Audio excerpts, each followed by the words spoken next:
¿Cómo está? Qué bueno. Espero esté bien, espero esté mejor, espero esté confiando en Dios acerca de todas las situaciones que vive, todo lo que ha estado aprendiendo en la Escritura, lo puede usted aplicar a su vida, porque ese es el cristianismo, vivir lo que dice la Escritura. Así que ánimo a cualquier situación que usted esté pasando. Ánimo y fe en el Señor. Esta mañana quiero hablar acerca de la crítica y he titulado a esta predicación Silenciando la crítica. Yo no sé si en algún momento usted, seguramente, y lo voy a decir con respeto, ha criticado a alguien. O tal vez lo han criticado a usted, que también es muy posible, ¿cierto? Es fácil cuando criticamos, es más fácil criticar que hacer las cosas, ¿no? Criticamos al que se estaciona en el lugar donde no debe estacionarse, al compañero de trabajo que llega tarde, al gobierno, a todos. Hay gente que es muy crítica de todo, ¿no? De hecho, hay hasta críticos, ¿no? Críticos de arte, críticos de diferentes situaciones, ¿no? Y en esta vida tenemos la oportunidad de silenciar la crítica hacia nuestras vidas. Y esa enseñanza nos la da la Escritura, de cómo nosotros, siendo cristianos, podemos y debemos no dar pie a que la gente no solamente hable de nosotros, que finalmente la gente hablará, pero que no hable de aquel que vive en nosotros, que es Jesucristo. Y algunas veces, como les dije, la gente te va a criticar y en algunas ocasiones serán mentira, pero en otras serán verdad. San Agustín de Hipona dijo en alguna ocasión: los seres humanos somos curiosos para averiguar vidas ajenas, pero perezosos para corregir las propias. Somos muy fáciles de señalar a alguien, pero no nos damos cuenta de nuestros propios errores. Por eso quiero hablar de eso. Primera de Pedro, capítulo 2. La escritura de esta mañana con la que iniciamos es Primera de Pedro, capítulo 2, versículo 11. Quiero llamar su atención que Pedro comienza esta sección dirigiéndose, como él mismo lo plasma, inspirado por el Espíritu Santo, a un grupo de personas. Y comienza diciendo: amados. Esto denota que a quien dirige estas palabras son personas de la iglesia. A las personas de la iglesia, a los hermanos en Cristo, él les escribe y les dice: amados, yo os ruego, como a extranjeros y peregrinos, que os abstengáis de los deseos carnales que batallan contra el alma, manteniendo buena vuestra manera de vivir entre los gentiles, para que en lo que murmuran de vosotros como de malhechores, glorifiquen a Dios en el día de la visitación, al considerar vuestras buenas obras. Por causa del Señor, someteos a toda institución humana, ya sea al rey como a superior, ya a los gobernadores como por él enviados para castigo de los malhechores y alabanza de los que hacen bien. Versículo 15, porque esta, ¿cómo dice? Es la voluntad ¿de quién? Esta es la voluntad de Dios. Hay gente que de repente empieza a cuestionar y a decir: ¿cuál es la voluntad de Dios para mi vida? ¿Quieres saberla? Está escrita aquí. Y esta es una de ellas. La voluntad de Dios, que haciendo bien, diga conmigo, haciendo bien. Fíjese cómo dice la Escritura, que usted y yo, que somos cristianos, que nos decimos cristianos, debemos ¿qué? Hacer el bien. La voluntad de Dios es que tú y yo hagamos el bien. Hagáis callar la ignorancia de los hombres insensatos, como libres, pero no como los que tienen la libertad como pretexto para hacer lo malo, sino como siervos de Dios. Luego el versículo 17 dice, honrad a todos, amad a los hermanos, temed a Dios, honrad al Rey. La enseñanza de esta mañana tiene su fundamento en precisamente el versículo 15. Permítame retomarlo. La voluntad de Dios es que la vida honorable de ustedes haga callar a la gente ignorante que los acusa sin fundamento alguno. Ojo, sin fundamento alguno. Pero muchas veces nos quejamos y decimos, es que andan diciendo esto de mí, andan levantando esto de mí. Yo te pregunto, ¿lo que dicen de ti tiene fundamento o es sin fundamento? En otras palabras, ¿es verdad lo que dicen de ti o es mentira? Son rumores, son chismes.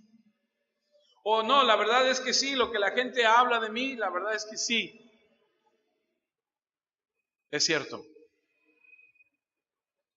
Porque aquí la palabra dice que la voluntad de Dios es que la vida honorable de nosotros le diga a las personas que se atreven a hablar de nosotros, no tienes fundamento para decir eso. Cuando alguien viene a mí y me dice, no, es que fíjese que el compañero de la oficina me está así, está allá. En los años que llevo de estar en esta enorme oportunidad y privilegio de predicar la palabra, he aprendido que toda historia tiene dos versiones. Y de repente la gente viene y te dice, es que tal persona es así, es asado.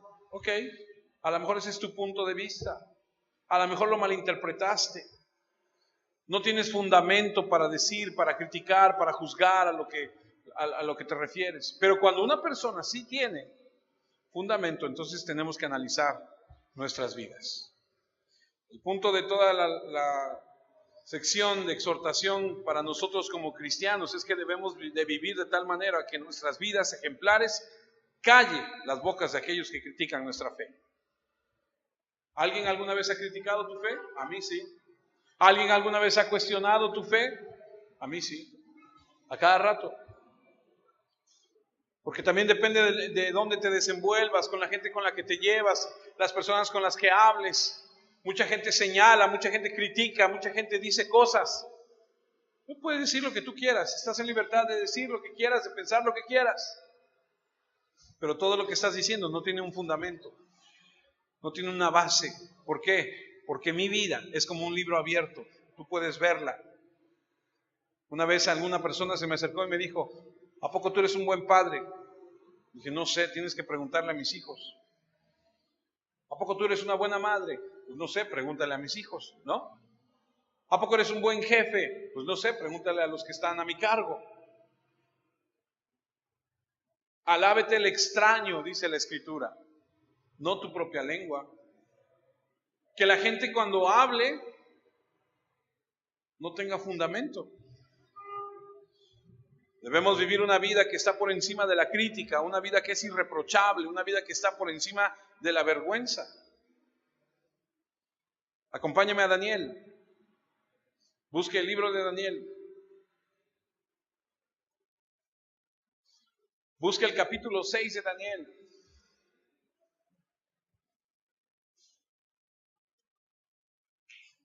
Daniel capítulo 6. Muchos de nosotros conocemos la historia de Daniel solamente porque a Daniel no se lo comieron los leones. Pero el libro de Daniel da una enseñanza impresionante. Estaba estudiando el día de ayer un poco del libro de Daniel. Impresionante lo que Daniel enseña en la Escritura.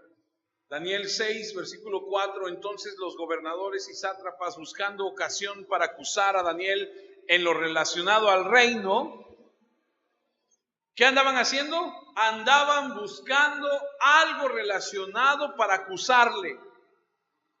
Andaban buscando en la vida de Daniel algo que él estuviera haciendo mal para tener armas, para poder acusarlo, para poder llevarlo a la muerte o ponerlo en contra.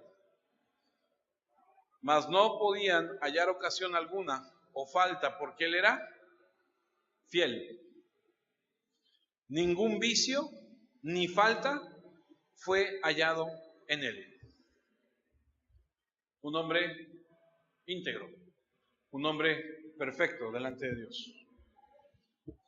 ¿Sabes que como vivas tu cristianismo, será el elogio más grande de la evidencia transformadora del Evangelio? ¿O será la leña que le proporcionarás a aquellos que te critican para que te quemen en una higuera? Tú decides.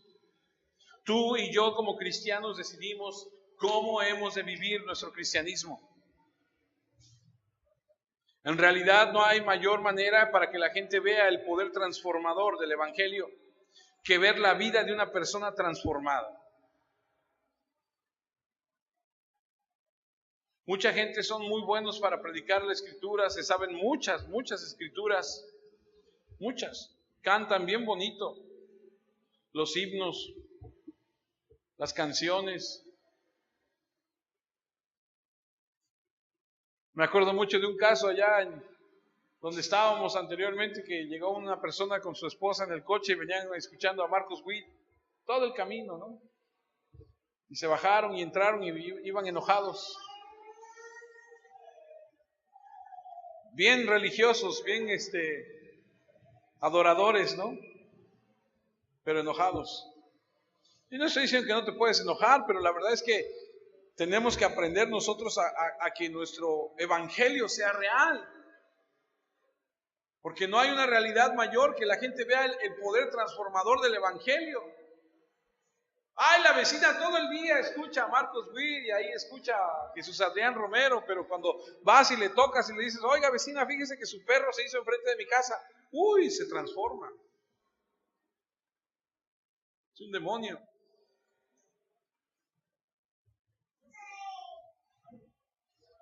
Pedro aquí entonces está diciendo que es esencial que vivamos nuestras vidas de tal forma que nuestro testimonio se convierta en algo creíble. El poder transformador de Cristo se haga evidente no solo por lo que se dice, sino por lo que eres. Y Pedro nos marca dos maneras en las que nosotros debemos conducirnos como cristianos. ¿Cuántas? Dos. Número uno, dice que debemos de vernos nosotros como extranjeros y peregrinos en este mundo. Yo no sé si alguien ha tenido la oportunidad de vivir en otro país. Yo tuve la oportunidad de vivir en otro país muchos años. Y cuando tú estás en otro país, o alguien ha tenido la oportunidad de viajar a otro país, cuando tú vas a otro país, tú sabes que como extranjero, tú no puedes involucrarte en muchas cosas. No tienes ese derecho que tienen los que nacieron ahí. No te puedes involucrar tan fácilmente en los negocios, no te puedes involucrar en la política. Hace rato platicábamos Paco y yo, ¿no? Y las personas estas que venían en la caravana de los hondureños, ¿no? Que iban para el norte. De repente se ponían, usted vio, ¿quién no vio en el internet a la señora esta que decía, mira lo que nos dan de comer, cómo es posible? Y se ponía exigente, ¿no? O sea, y tú como extranjero no tienes ese derecho en una tierra que no es la tuya. Y Pedro nos señala, y como número uno nos dice, nosotros los cristianos tenemos que comprometernos a vivir una vida en esta tierra entendiendo que no somos de este mundo. No debemos arraigarnos a este mundo. No debemos acomodarnos a este mundo. Y como número dos, dice, y parece contradictorio, pero no lo es. Y ahorita le voy a explicar por qué. Por un lado te dice, debes comportarte como si fueras extranjero y peregrino, entendiendo que estás de paso. Pero al mismo tiempo, tienes que comportarte como todo un ciudadano.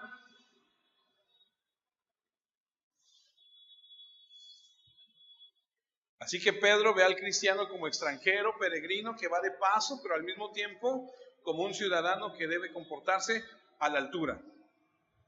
Y cada uno de estos puntos de vista se refieren a cómo nos ve el mundo, y la conclusión es esta: la forma que vives determina si llevas a alguien a Cristo o si la gente tendrá para criticarte tu cristianismo. Ahora, creo que es necesario, imperativo, justo decir que en México, en nuestra cultura, en el ámbito cristiano, usted y yo conocemos por lo menos a más de uno que se ha producido en el cristianismo una barrera hacia las personas que profesamos el cristianismo. Le voy a decir por qué. De repente, cuando yo conozco a alguien y le digo que soy pastor, muchos me han dicho: te va bien, has de tener mucho dinero. Porque la idea es que el pastorado es igual a prosperidad, riqueza. Ahora dígame usted, si no conoce usted por lo menos un caso de pastores que han abusado de su puesto, de la investidura que tienen para sacar provecho. Y entonces eso ha pegado, eso ha mermado. Y cuando tú le dices a alguien que eres cristiano, si eres pastor, te ven como alguien que prospera, que abusa, que es un vividor. Alguien me decía el otro día que hablaba con una persona de su familia y le decía: no, pero es que el pastor tiene su trabajo. Y le decía: ¿cómo? ¿A poco trabaja? No, pues sí, él tiene su trabajo aparte de la iglesia. Ah, yo pensé que los pastores no trabajaban, sino más vivían de la iglesia. Bueno, hay algunos casos que así es, pero hay otros casos donde no es así necesariamente. Ahora, mucha gente cuando te escucha como cristiano dice: ah, a ti ya te lavaron el coco, ya te lavaron el cerebro. Entonces hay una barrera, hay algo que está impidiendo que, ¿por qué? Por todos los malos testimonios que hemos visto. Toda esa leña que se le proporciona a la gente que critica por nuestro mal testimonio. Lo único que ha hecho es abrirle la boca más a esos que critican, en lugar de cerrarles la boca, silenciarlos por nuestra manera de vivir. Gente que no ha podido vivir como extranjeros y en consecuencia ha perjudicado enormemente el testimonio del cristianismo, y esto ha sido así siempre. Porque creo que hay gente que no está viviendo, obviamente, sus vidas de manera como Cristo la dictamina, como una vida transformada. Y así debilitan su testimonio. Pero vamos a tratar de entender qué significa esto de vivir como extranjero o peregrino. Regresemos a 1 de Pedro capítulo 2. Como primer punto, les dije que eran dos. Primer punto, extranjeros y peregrinos. ¿A qué se refiere? Dice 1 de Pedro capítulo 2 versículos 11 y 12: amados, yo os ruego como extranjeros y peregrinos que os abstengáis de los deseos carnales que batallan contra el alma, manteniendo vuestra manera de vivir, buena vuestra manera de vivir entre los gentiles, para que en lo que murmuran de vosotros como de malhechores, glorifiquen a Dios en el día de la visitación, al considerar vuestras buenas obras. Ahora escuchen, voy a llamar su atención a la explicación que la misma Biblia da acerca de esto. Estos extranjeros y peregrinos, que somos tú y yo, porque vivimos en un mundo al que no pertenecemos, porque ¿cuántos nos vamos a ir al cielo con el Señor? ¿No? Amén, ¿no? Creo que tú y yo nomás. Estamos en este mundo, pero no somos de este mundo. Vivimos en este mundo, pero no actuamos como de este mundo. Nuestros deseos no son de este mundo. lo que nosotros buscamos, no es lo que este mundo da. Ahora, si tú estás, escucha, si tú estás en esa carrera, en ese deseo, en ese levantarte todas las mañanas de decir, yo, mi corazón, lo que yo busco, lo que yo anhelo, es lo que este mundo tiene para ofrecerme, entonces tú debes cuestionar tu cristianismo. Y no está mal que tú quieras más, y no está mal que tú quieras prosperar, pero lo que hace latir tu corazón, ¿qué es? Y entonces Pedro dice, no, somos peregrinos, somos extranjeros, somos gente que va de paso. Y lo que tienen que hacer, ¿qué es? Abstenerse de los deseos carnales que batallan contra el alma. Y así encontramos el primer punto de la explicación, que es, debes abstenerte. Oh Dios, ayúdanos. En otras palabras es que no participes, que no te involucres. Así como te decía hace un momento, cuando vives en el extranjero o cuando vas de visita a algún país, no puedes hacer muchas cosas. ¿Y de qué debes abstenerte? ¿Cuál es la indicación de abstenerse? De los deseos, dice, carnales que batallan contra el alma. Acompáñeme a Gálatas, capítulo 5. Gálatas, capítulo 5.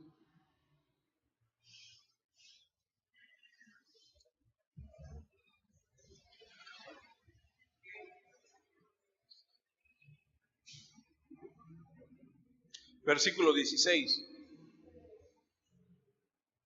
Dice Gálatas capítulo 5, versículo 16. Por eso les doy este consejo. Voy a leer versión Palabra de Dios para todos. Dejen que el Espíritu guíe su vida y no complazcan los deseos perversos de su naturaleza carnal. Nuestra naturaleza carnal desea lo que está en contra del Espíritu y el Espíritu desea lo que está en contra de la naturaleza carnal. Los dos se oponen. Por eso resulta que ustedes no están haciendo lo que realmente quieren. Pero si se dejan guiar por el Espíritu, quedan libres de la ley. Está muy claro que las cosas que hace nuestra naturaleza carnal son, y escuchen, e identifique si hay algo que usted hace. Inmoralidad sexual, impureza, descontrol, idolatría, participar en brujerías, odio, discordia, celos, iras, rivalidades. A lo mejor dices, no, yo no, nada de eso. Ok, peleas, divisiones, envidias, borracheras, parrandas y otras cosas parecidas. Ya les advertí contra eso y ahora les vuelvo a decir lo mismo, que todos los que hacen eso, como dice, no tendrán parte en el reino de Dios. Y entonces Pedro está diciendo lo mismo que dice Pablo. Hey, absténganse. Vivan en este mundo como quien no es de este mundo. ¿Sabe qué hace tan atractivo?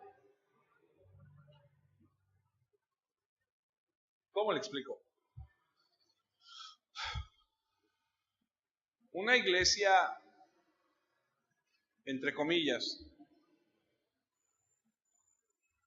que es un lugar a donde hay mucha gente, a donde hay mucho crecimiento, es aquella que por lo regular, si usted la analiza, le ha abierto las puertas al mundo. Ha hecho que entre lo que es atractivo. Hacen escenarios espectaculares, tienen alabanzas espectaculares, hacen eventos espectaculares y la gente va y dice, wow, eso está bien padre, eso está increíble, me encanta, porque es muy parecido al mundo, porque es atractivo, porque es algo que te llena, que es algo que dices, que te emociona, que hace que tú te sientas bien. Y eso es atractivo. Sin embargo, cuando te topas con un tipo de iglesia que es diferente, muchos dicen, ay, no, hijo. Es peligroso. Vivimos en este mundo Y estamos rodeados de tantas cosas atractivas, de tantos distractores, de tantas cosas que todos los días nos están llamando y nos están jalando y nos están... Es difícil. Pero Pedro dice, no te dejes llevar por esas cosas. Vive ajeno a este mundo. Deja que el poder que Dios ha dado a ti, a tu vida, que es el Espíritu Santo, haga la diferencia en ti. Muchos perdemos el testimonio cuando somos incapaces de vivir bajo el dominio de ese Espíritu Santo.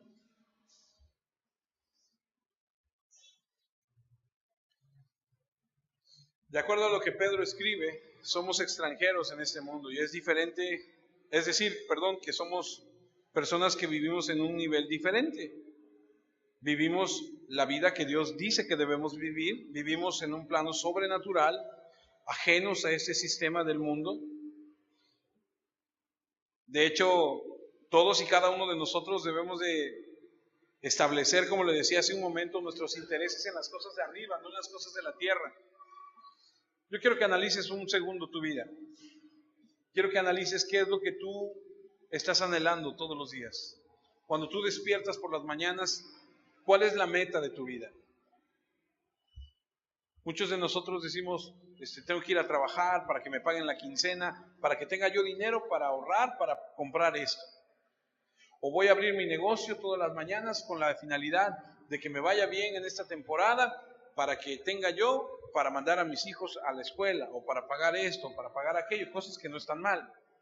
Pero cuando el motor, el motivo de eso no es Dios, entonces debes analizar cuál es realmente el motor de tu vida. ¿Qué es lo que anhelas? Porque si bien es cierto que Pedro nos dice que no debemos nosotros dejarnos llevar por todo eso, debemos analizar qué es lo que está moviendo nuestra vida. Tú y yo somos personas que nos sometemos a una autoridad mayor, que es Dios.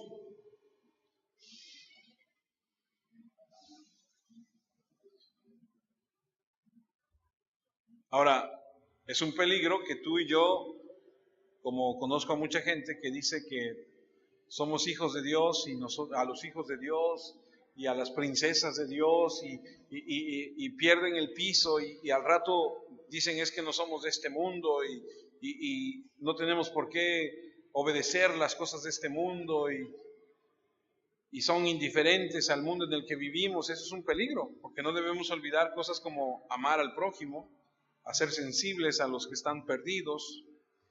Debemos vivir una vida sobrenatural, disciplinada y llena del poder del Espíritu Santo que nos conduce de manera externa, de manera pública, para que la gente vea que si bien es cierto que no somos de este mundo, que somos extranjeros, somos diferentes.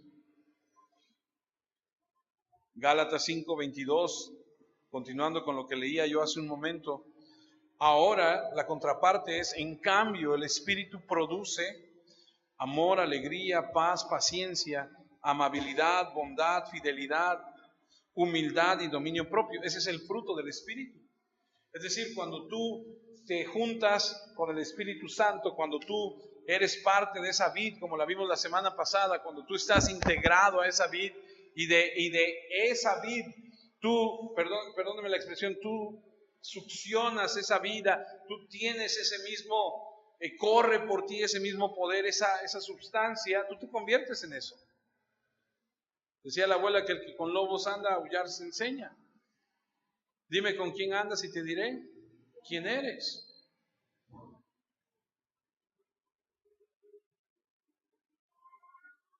Y entonces aquí encontramos que aquel que está en el Espíritu debe tener amor, alegría, paz, paciencia, amabilidad, bondad, fidelidad, humildad y dominio propio.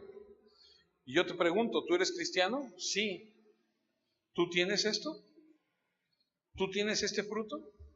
¿Tú tienes amor, alegría, paz, paciencia? Cuando vienen los problemas, ¿tú eres paciente? Cuando hay que pagar la luz y no tienes dinero, ¿tienes paz? ¿Tienes alegría? ¿Eres amable cuando te maltratan? ¿Eres bondadoso? ¿Eres fiel o andas de loquillo? Bueno, en estas fechas ya las mujeres también ya son más liberales. ¿O andas de loquilla? ¿Eres humilde o eres altivo y orgulloso y soberbio?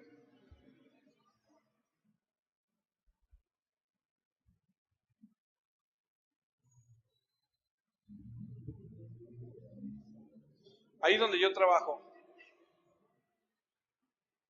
la semana pasada le decía yo a mi esposa que me llamó mucho la atención porque vinieron dos personas de diferentes lugares, de áreas, es muy grande, somos más de 1,400 empleados.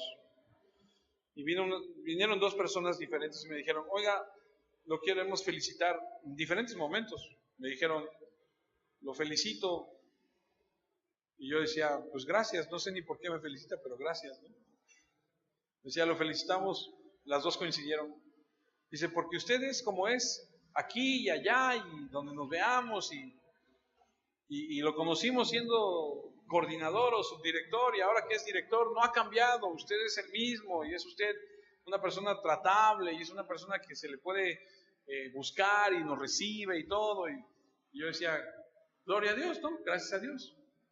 No entiendo por qué alguien podría perderse por un papel donde dice, ahora eres tal persona, ¿no?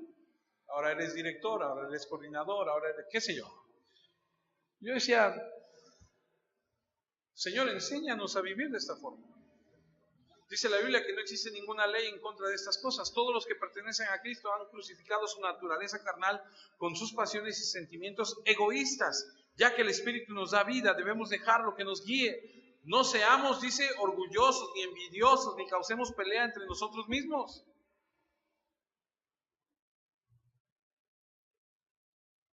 Seamos diferentes en este mundo. Estamos en este mundo, pero no somos de este mundo.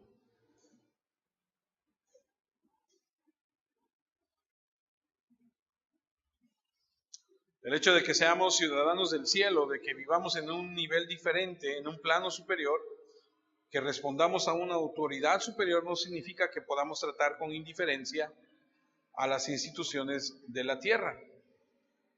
Y esto nos lleva al punto número 2.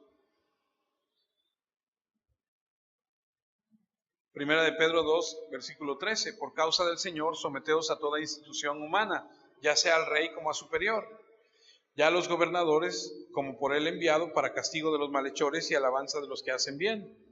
Porque esta es la voluntad de Dios, que haciendo bien hagáis callar la ignorancia de los hombres insensatos, como libres, pero no como los que tienen libertad como pretexto para hacer lo malo, sino como siervos de Dios. Honrad a Dios, amad a los hermanos, temed a Dios, honrad al rey.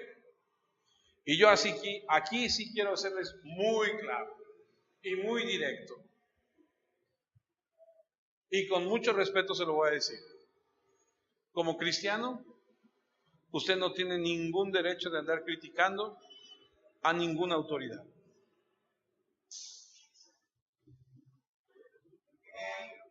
Nosotros debemos, si tú criticas a la autoridad que sea, en el nivel que sea, tú criticas a quien lo puso. Y quien puso a esa autoridad, de acuerdo a lo que dice la Escritura, es Dios. Es como decirle, no estoy de acuerdo con lo que estás haciendo. ¿Usted sabrá? Es lo que dice la Escritura. Y ahorita lo vamos a leer. Y coincide con el tiempo que estamos viviendo de la toma de poder del nuevo presidente. Y conozco pastores que escriben en contra del nuevo presidente y que no están de acuerdo. Digo, qué pena que no estés de acuerdo. Yo no voté por él, pues sí, pero otros tantos millones sí votaron. Ahora, no vengo a hablar aquí de política, pero lo que vengo a decirte es que debemos entender que nosotros necesitamos cumplir lo que dice la Escritura. Ahora, el trasfondo de esto es que Pedro le está escribiendo a los hermanos que están viviendo una situación muy difícil. Están siendo enormemente criticados. Y es una situación difícil para ellos, porque naciendo judíos se convierten al cristianismo. Y los judíos de ese momento dicen, entonces como te convertiste, como traicionaste la tradición de nuestros padres, ahora no te compramos, no te vendemos, no te reconocemos, no eres parte de nosotros, te expulsamos de las sinagogas, y entonces están en un problema. Y se las pasan criticándolos. Es más, incluso les llegan a decir hasta malhechores. El versículo 12 dice, manteniendo vuestra manera de vivir entre los gentiles, para que en lo que murmuran de vosotros como de malhechores, glorifiquen a Dios en el día de la visitación al considerar vuestras buenas obras. O sea, no nada más están siendo criticados y juzgados por sus compatriotas, sino también por los gentiles. Los calumniaron como diciendo de ellos son unos malhechores. Es un término de burla. El otro día me compartía mi amigo Paco y me decía, ¿ya viste lo que escribieron de ti ahí en el Facebook? Una persona que se dedica a juzgar y a criticar, y juzga y critica que yo como pastor estoy trabajando en el palacio. Y han dicho horrores.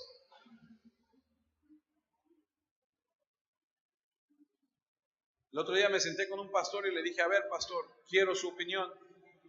Yo trabajo así en el palacio, hago esto, hago el otro. ¿Qué hago? ¿Estoy bien o estoy mal?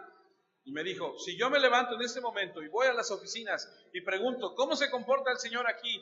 ¿Qué es lo que hace? ¿Qué reporte me van a dar? Le dije, bueno. Dice, entonces sigue adelante. Sigue siendo luz en medio de la oscuridad.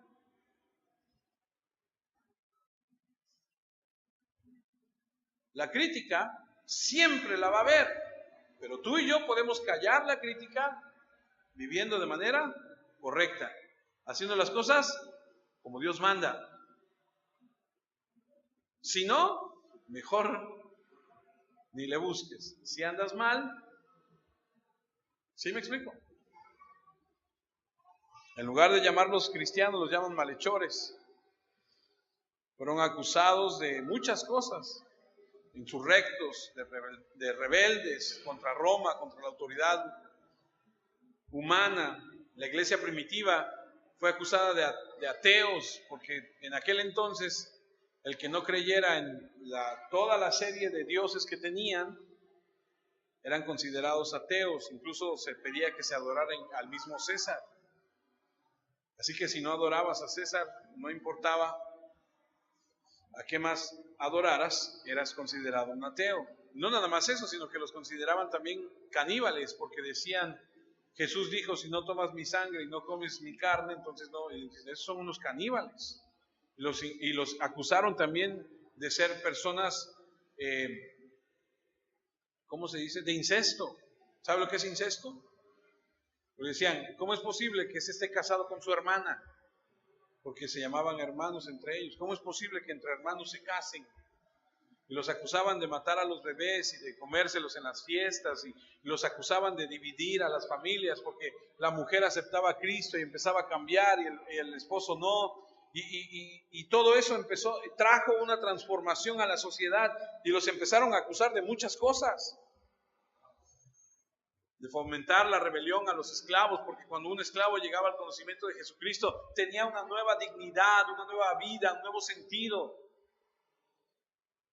Y la única manera de negar todos esos cargos era vivir una vida santa.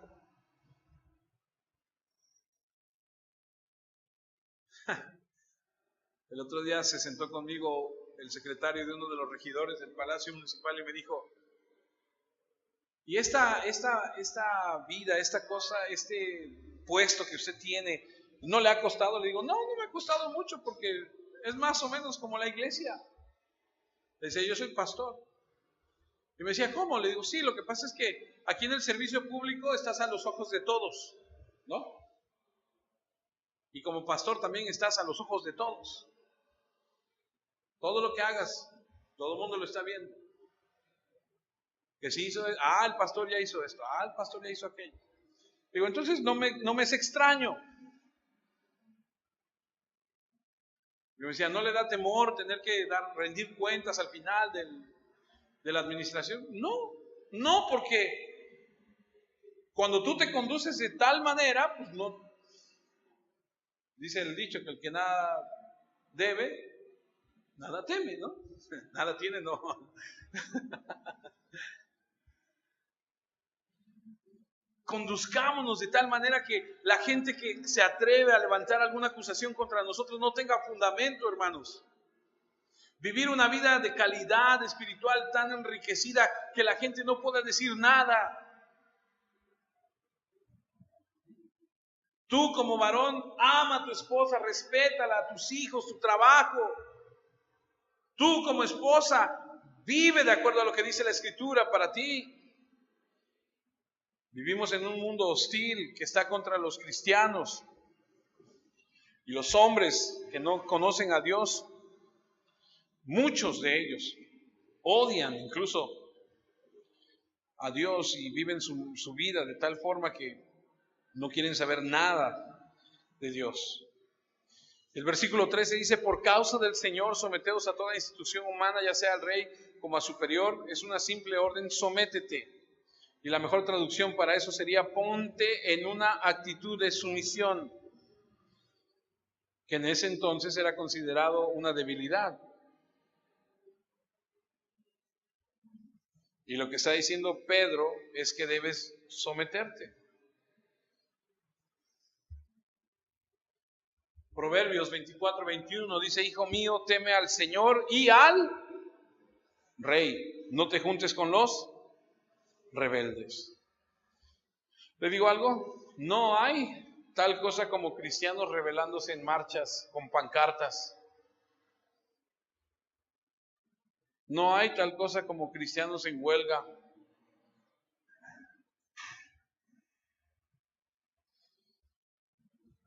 Mire lo que dice Dios. Pedro dice: como extranjeros y peregrinos, o sea, como gente que va de paso. Y Jeremías, en el capítulo 29, versículo 4 en adelante, dice así: esto dice el Señor de los ejércitos celestiales, Dios de Israel, a los cautivos que Él desterró de Jerusalén a Babilonia. ¿Dónde están? Están en Babilonia. ¿Y sabe por qué están en Babilonia? Por rebeldes. Se los llevaron cautivos por rebeldes. Y les dice así, fíjese: edifiquen sus casas, edifiquen casas y hagan planes para quedarse, planten huertos y coman del fruto que produzcan, cásense y tengan hijos, luego encuentren esposos y esposas para ellos, para que tengan muchos nietos, multiplíquense, no disminuyan, y trabajen por la paz y prosperidad de la ciudad donde los envió al destierro. Pidan al Señor por la ciudad, porque del bienestar de la ciudad dependerá el bienestar de ustedes. Esto dice el Señor de los ejércitos celestiales, Dios de Israel. No permitan que los engañen los profetas y los adivinos que están entre ustedes en la tierra de Babilonia. No presten atención a sus sueños, porque les dicen mentiras en mi nombre. Yo no los envié, dice el Señor. Esto dice el Señor: ustedes permanecerán en Babilonia durante 70 años, pero luego vendré y cumpliré todas las cosas buenas que les prometí y los llevaré de regreso a casa. Pues yo sé los planes que tengo para ustedes, dice el Señor. Son planes para lo bueno y no para lo malo, para darles un fruto y una esperanza. Qué palabra tan extraordinaria. Te van a llevar cautivo, no te preocupes. Allá donde vas, tú construye tu casa, tú siembra tu casa, te ten a tus hijos que crezcan. No te dejes llevar por lo que está sucediendo allí. Recuerda que después de un tiempo yo iré por ustedes y los traeré de regreso. ¿Qué significa eso? Que a donde quiera que estemos, Dios tiene cuidado de nosotros. No se ha olvidado de su pueblo. Porque muchos decimos: ay, es que la vida en esta tierra es bien difícil. Sí, es bien difícil. Pero Dios tiene cuidado de nosotros. Estás en un país extranjero, y estando ahí en ese país extranjero, haz lo posible para procurar el bien de esa tierra para tu propio beneficio. Ahora, escucha, aquí entra el tema del ciudadano. Haz lo posible para que a donde quiera que estés, esa tierra sea una tierra bendecida. Procura el bien para esa tierra para tu propio beneficio. Ahora escuche, como ciudadano, el tiempo en el que vivas ahí, el tiempo en el que tú estés ahí, Asegúrate de que la tierra donde estás tenga beneficios. ¿Te conviene? ¿Qué significa esto? Es muy fácil. Sé obediente.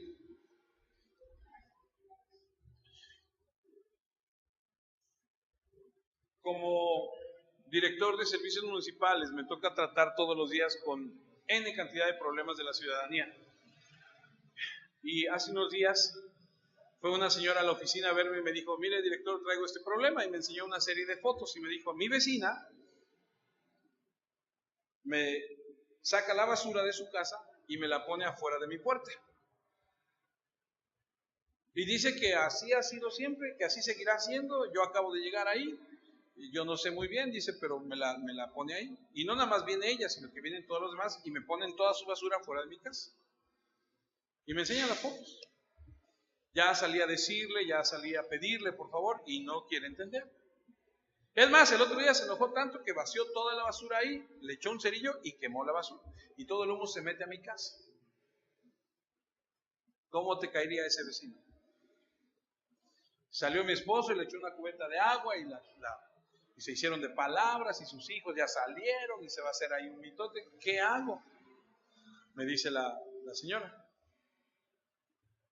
Le digo, hay leyes, hay reglamentos. Y el reglamento de limpia pública dice que tú no puedes sacar la basura el día que no pasa el camión, ni en un horario en el que no pasa. Y si tú haces eso, se te notifica. Y si a la segunda vez que se te notifique, tú no obedeces, se te multa. Ah, bueno. Entonces mando a los notificadores, los mando con una cámara GoPro que compré para la dirección, porque tengo que evidenciar todo. Porque ahora es tu palabra contra mi palabra. Y tengo que grabar todo para que todo quede evidenciado del trato, de la forma, etcétera. Y la señora sale y me dice, a mí me vale un reverendo pepino lo que diga el ayuntamiento, lo que diga la señora, lo que diga esto. Pónganle como quieran.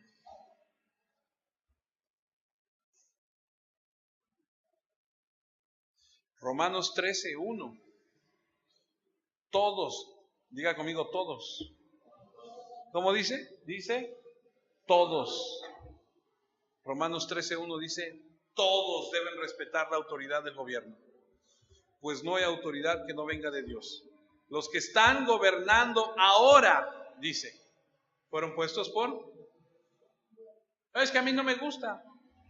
Qué pena. Es que yo no estoy de acuerdo. Qué pena. Es que yo soy azul y está el rojo. Qué pena. Es que yo soy morado y está el rosa. Qué pena. Por lo tanto, quien se opone en contra de las autoridades también se pone en contra de lo que Dios ha ordenado y será castigado. Las autoridades no están para los que hacen el bien les tengan miedo. Por lo tanto, los que deben temerles son los que hacen maldades. Así que si no quieres tener miedo, haz el bien y te felicitarán. Pero si haces el mal, la autoridad está puesta por Dios para poner orden. Ahí está. Pablo dijo lo mismo que Pedro. Y a lo mejor tú puedes decir, no, pero Pablo pues lo escribió, pero él no vivía en los tiempos que nosotros vivimos. ¿Ah, no? Pablo vivía en un mundo dominado por la esclavitud, por un abuso increíble en contra de las mujeres.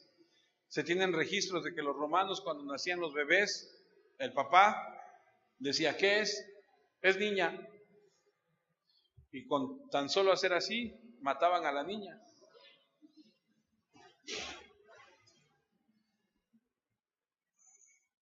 Vivían en un mundo donde el pecado sexual estaba desenfrenado, la homosexualidad era tan descarada que muchos de los césares eran homosexuales. Vivían en una sociedad miserable, podrida, vil, llena de impíos, malvados, igual que nosotros, igualito. Se tiene registros de que no sé qué cantidad, qué porcentaje de los políticos actualmente viven una doble vida de homosexualismo.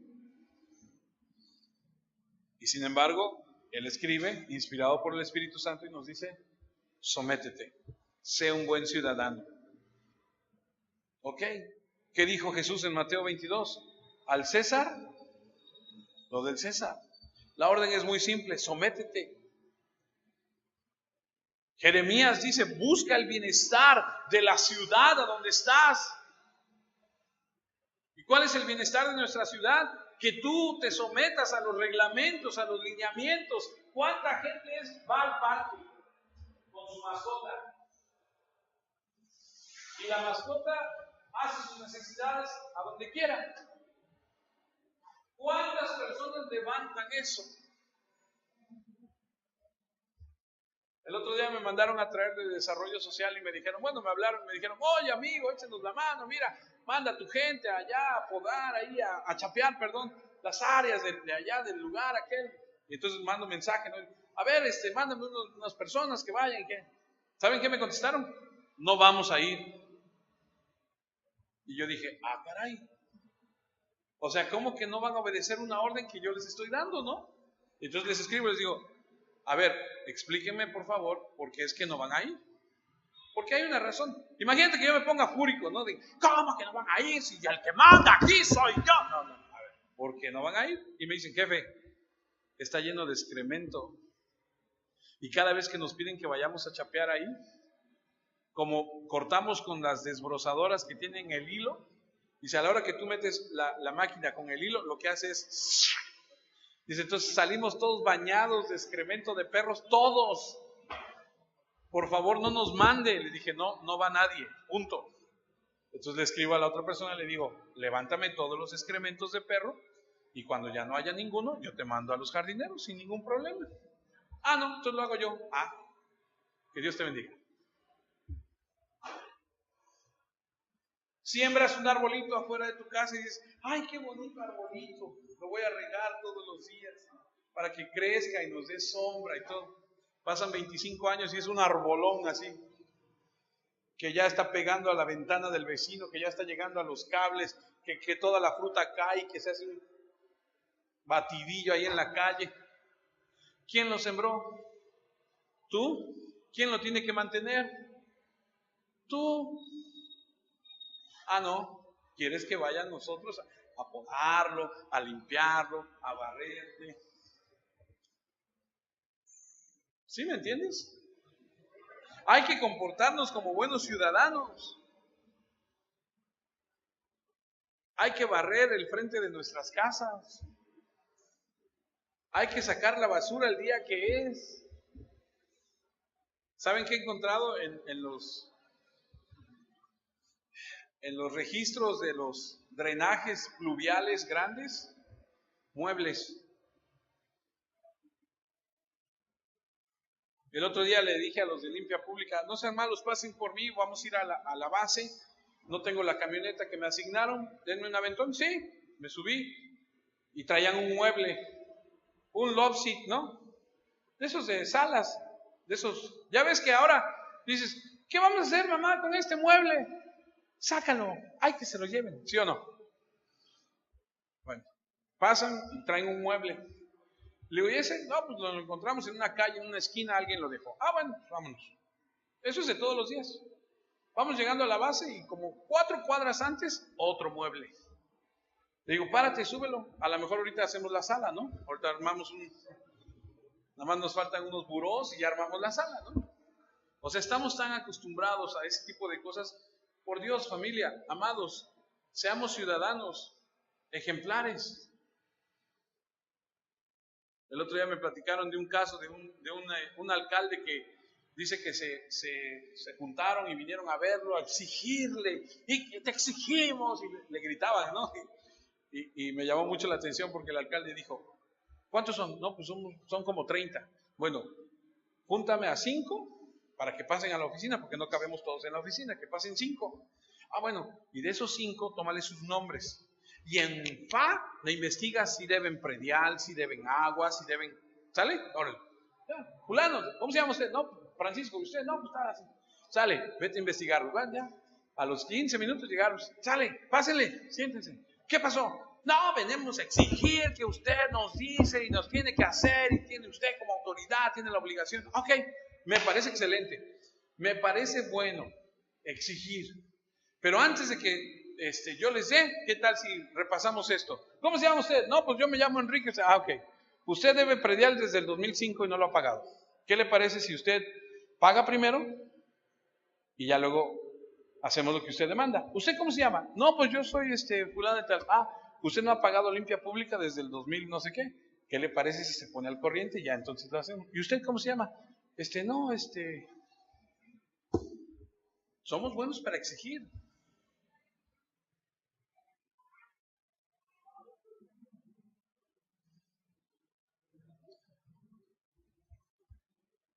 Ahora, el primer mandato es sométete. Y el motivo es por amor del Señor. Sométete por amor al Señor a toda autoridad humana, ya sea al rey como al jefe.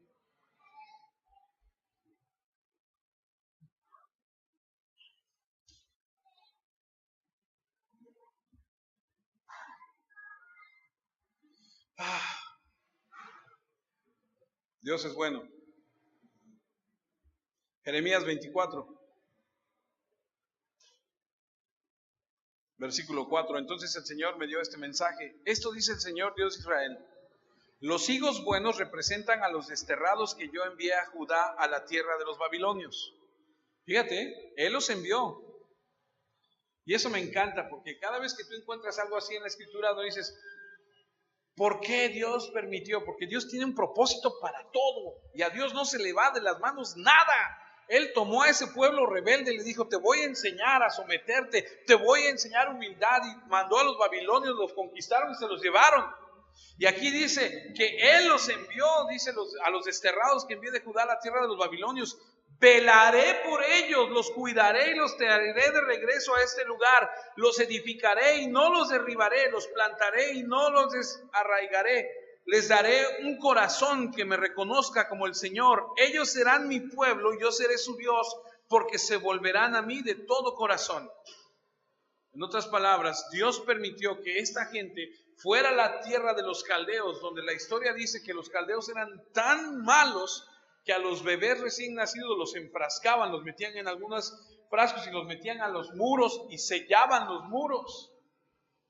Eran gente malvada y permitió que su gente fuera allá. Ahora, a esta cultura pagana donde había tanta maldad. Ahora, yo me pongo a pensar y digo, bueno, el Señor nos ha permitido vivir en un tiempo a donde es difícil. Vivimos momentos donde ya no sabemos si cuando salimos a la calle o salen nuestros hijos a la calle van a regresar con bien, porque escuchamos tantas cosas que pasan. El otro día los compañeros de limpia pública, de barrido, tengo 3 turnos, tengo 7:24, están barriendo la ciudad, y de repente me pregunto si no se han encontrado ellos con bolsas negras que dejan por ahí. Usted sabe a lo que me refiero. Y me dicen, sí, el otro día pasamos y vimos un montón de bolsas ahí en la esquina, pero íbamos a recoger otro lado y ya fuimos a recoger. Dice, y cuando nos dimos la vuelta para llegar a ese lugar ya estaba todo acordonado. Había ya la policía, ya estaba ahí. Vivimos en un tiempo difícil, en un lugar a donde se están haciendo muchas atrocidades. Pero en medio de todo esto, tú tienes que saber que si tú eres hijo de Dios, tú debes comportarte como tal y Dios tendrá cuidado de ti. Amén.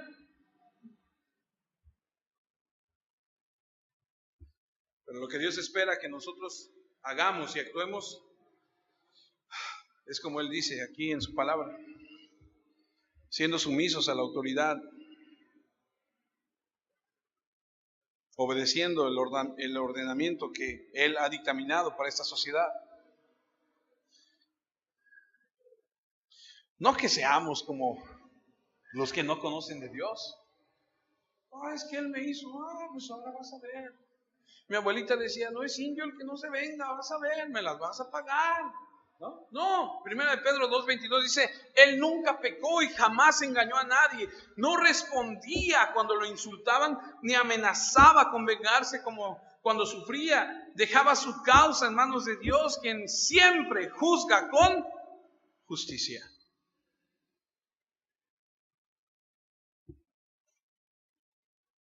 Yo le confieso que en este medio donde yo trabajo es difícil. Y el otro día a mí me hicieron como dicen por ahí, una jugada. Y cuando se volteó el sartén y yo tenía el sartén por el mango, mi negro corazón decía, ahora va la tuya. Se lo confieso. Como humanos que somos. Y tuve a la persona ahí junto a mí. Y en 3 segundos el Señor me dijo, tú no eres igual. Y yo fui y lo saludé y le dije, ¿qué tal? ¿Cómo estás? Y se sorprendió toda la persona porque no esperaba la reacción. Y dije, Señor, yo no quiero este sentimiento, yo no quiero vivir así, yo no quiero actuar así. Ahora escuchen, no es que yo me eche flores, no. Pero yo le digo una cosa, sí se puede vivir así, cuesta, sí cuesta, porque hay que ser humilde, porque hay que doblar la rodilla, porque hay que decirle, Señor, ayúdame, porque mi corazón no quiere eso, mi corazón quiere sangre, ¿no?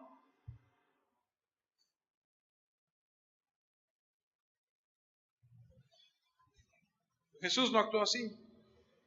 Vivió bajo un gobierno injusto y sin embargo nunca atacó al gobierno, nunca atacó a los gobernantes, nunca atacó a las autoridades, nunca encabezó una protesta. Jesús no entró a Jerusalén con pancartas. Jesús no entró a Jerusalén o fue a ver al gobierno ahí con pancartas y dijo, vamos a hacer una huelga, ¿no? Jesús no. Nunca desobedeció. Cuando llegaron a arrestarlo, no se tiró al piso y dijo, no, arrástrenme. Ahí lo llevaban arrastrando porque no se querían, ¿no? ¿O sí? A Pablo, cuando llegaron a arrestarlo, ¿a poco se agarró? No me lleven, no, dijo, aquí estoy. Vámonos. Y cuando lo arrestaron y le pusieron ¿qué empezó a hacer? Empezó a cantar y tembló y se rompieron las cadenas y no fue salvo el carcelero y toda su familia. Dios no nos ha llamado a rebelarnos. Nunca encabezó una manifestación en contra de los líderes judíos ni de los gentiles. Ni siquiera protestó cuando violaron todas las leyes en su juicio. Él solo hablaba del reino de Dios. Llamó a los pecadores a arrepentirse, a entrar al reino. Encomendó a Dios que juzga con justicia. Nunca se vio involucrado en cualquiera de las actividades terrenales. Él no era una amenaza para el gobierno de Roma, y sin embargo lo acusaron por eso y por eso lo mandaron a la cruz. Pero es triste ver a los cristianos que dan ejemplo de desobediencia civil. Te dice el de tránsito, párese. ¿Y por qué? ¿Qué? Le dice el policía, señor, no puede usted hacer. ¿Por qué no lo puedo hacer? Ah, caray.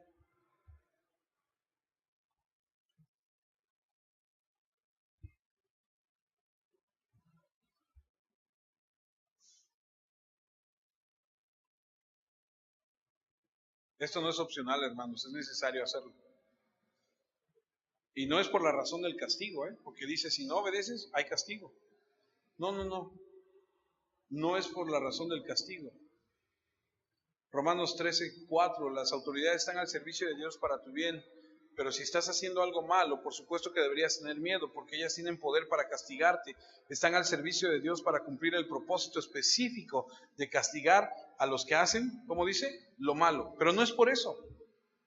O sea, no es de que, ay, no voy a tirar esto aquí porque si me ven, me van a multar o me van a castigar.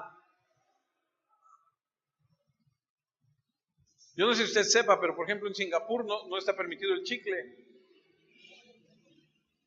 ¿Qué hace la gente normalmente con el chicle? Si usted revisara las sillas abajo, usted se daría cuenta cuántos chicles hay pegados ahí abajo. Porque dicen, ahí abajo. Ahí están los botes de basura. O en la calle, ¿qué hacen? Lo tiran al... ¿No? No es que tengamos que hacerlo por el temor a que nos vayan a castigar, más bien lo que dice Romanos 13:15, por eso tienes que someterte a ellas, no solo para evitar el castigo, sino para mantener tu conciencia limpia. ¿Qué significa eso? Simplemente porque es lo correcto. ¿Eso es lo que hay que hacer? Sí. Yo de veras batallo mucho. Porque a mí me dicen, hay una junta a las 6 de la tarde. Ahí estoy a las 6 de la tarde.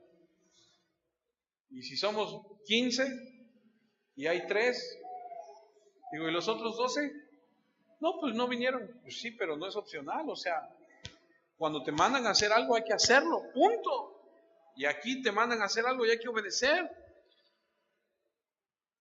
La única forma en que está permitida desobedecer al gobierno es cuando el gobierno te dice, no puedes hacer esto que vaya en contra de lo que Dios dice. Porque es mejor obedecer a Dios que a los hombres. Ok. Recuerda, hermanos, que nuestras armas no son carnales, son espirituales. Espero que les sirva y que lo ponga en práctica. Oremos. Señor, queremos agradecerte por la oportunidad que nos das de haber estado en tu palabra. Oro, Señor, porque cada uno de nosotros, al escudriñar tu palabra, podamos crecer, madurar, podamos ser, Señor, llevados a un nivel de espiritualidad diferente al que vivimos. Ayúdanos a recordar tu palabra, Señor, para honrarte y glorificar tu